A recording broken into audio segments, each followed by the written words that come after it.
Et si je vous disais qu'il existe une stratégie encore plus puissante que le silence radio? Une stratégie qui ne se contente pas de capter leur attention, mais qui les laisse sans voix, déstabilisés, sans même comprendre ce qui se passe. Et voici ce qu'il y a de plus surprenant. Ils ne la verront pas venir. Avant d'aller plus loin, laissez-moi vous poser une question. Avez-vous déjà souhaité qu'une personne regrette ses choix, ses paroles ou son comportement, sans que vous ayez à dire un mot, sans que vous fassiez le moindre effort pour provoquer ce regret?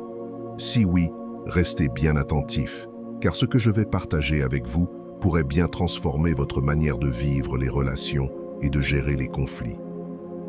Pendant longtemps, j'ai cru que la règle du silence radio était la solution ultime. Disparaître, se taire, attendre que l'autre ressente le vide de votre absence et revienne, penaud. Mais en réalité, que se passe-t-il quand vous vous taisez? Oui, ils le remarquent. Ils sentent un manque, un flottement. Mais très vite, ils passent à autre chose. La vie reprend son cours. Et soyons honnêtes, parfois on ne veut pas juste qu'ils avancent. On veut qu'ils regrettent. On veut qu'ils ressentent ce vide profondément, qu'ils soient confrontés à eux-mêmes. C'est ce qui me frustrait. J'étais piégé dans une attente silencieuse, impuissante. Jusqu'au jour où j'ai découvert une approche radicalement différente.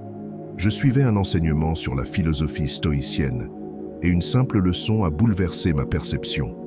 Ce que j'y ai compris n'a pas seulement modifié mon comportement, cela m'a donné un avantage puissant. Et si le véritable pouvoir ne se trouvait ni dans le silence ni dans la confrontation, mais dans une posture intérieure bien plus profonde? Cette stratégie, c'est le détachement stoïcien.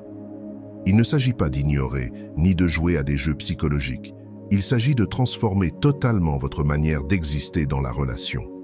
Quand vous cessez de chercher des réponses, des excuses, des regrets, ou même une reconnaissance, vous reprenez le pouvoir. Leur comportement perd tout pouvoir sur vous. Et c'est là que le basculement se produit. Ils ne se contentent plus de vous manquer. Ils commencent à douter d'eux-mêmes. Ils s'interrogent. Car l'absence de réaction face à ce qu'ils attendaient, colère, douleur, course, justification, devient une énigme. C'est comme vouloir poser un toit sur une maison sans fondation. Ça ne tient pas. De la même manière, si vous voulez vraiment vous détacher de ceux qui vous ont blessé, vous devez construire une base intérieure solide. Il ne s'agit pas de devenir froid ou indifférent, mais de bâtir une résilience qui rend leurs actions sans impact réel sur votre paix. Les stoïciens enseignaient que la seule chose que nous contrôlons, c'est notre réaction. Le détachement n'est pas une fuite, c'est une élévation. Lorsque vous cessez d'attendre une validation, une vengeance ou un retournement de situation, vous vous libérez. Et voici le plus beau, ils le sentent, ils perçoivent ce changement subtil mais radical. Vous ne jouez plus leur jeu, vous n'êtes plus sur leur terrain émotionnel, et c'est là que tout bascule. Imaginez, vous vous réveillez demain et leur opinion sur vous ne vous atteint plus. Plus de jeu, plus d'attente, plus de frustration. Vous reprenez les rênes de votre paix intérieure. Ce n'est pas une victoire contre eux, c'est une victoire pour vous. Ce n'est pas manipuler leurs émotions, c'est maîtriser les vôtres. À partir du moment où leur comportement ne pèse plus rien sur votre état intérieur, tout commence à changer. Et le plus étonnant, c'est qu'ils ne comprendront pas tout de suite pourquoi. Ils verront que vous ne réagissez plus, que vous êtes calme, que vous êtes ailleurs. Ils seront désarçonnés. Et là, ils commenceront à douter, à se questionner, à retourner la situation dans tous les sens. Mais ce qui compte, ce n'est pas qu'ils reviennent ou qu'ils s'excusent. Le vrai changement, c'est que vous n'en avez plus besoin. C'est vous qui avez repris le pouvoir. Cette stratégie ne transforme pas seulement leur perception de vous, elle transforme la vôtre. Elle vous aide à vous voir autrement, plus fort, plus libre, plus aligné. Et c'est là que réside la véritable magie.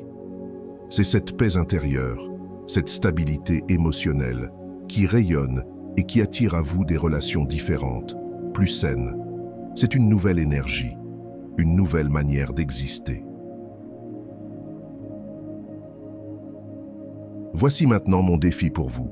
Pendant une semaine, choisissez une situation qui vous pèse émotionnellement et appliquez le détachement stoïcien. Ne réagissez pas. Ne cherchez pas à corriger, à convaincre, à prouver. Laissez aller. Observez. Notez ce que vous ressentez, ce qui change. Vous verrez, c'est libérateur.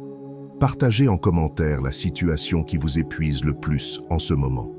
Parlons-en et voyons ensemble comment la sagesse stoïcienne peut vous aider à retrouver votre centre.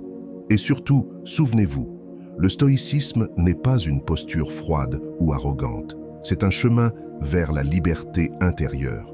Ce n'est pas rabaisser les autres, c'est devenir inébranlable. Imaginez la force tranquille de quelqu'un que rien ne peut ébranler. Voilà ce que vous pouvez devenir. Et les autres le remarqueront, croyez-moi.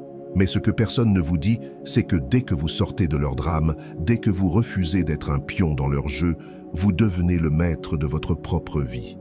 C'est ça, le véritable pouvoir. Cessez d'attendre, cessez de réagir. Commencez à créer une vie où votre paix intérieure ne dépend de personne. Voilà le cœur du détachement stoïcien. Voilà comment on reprend le pouvoir.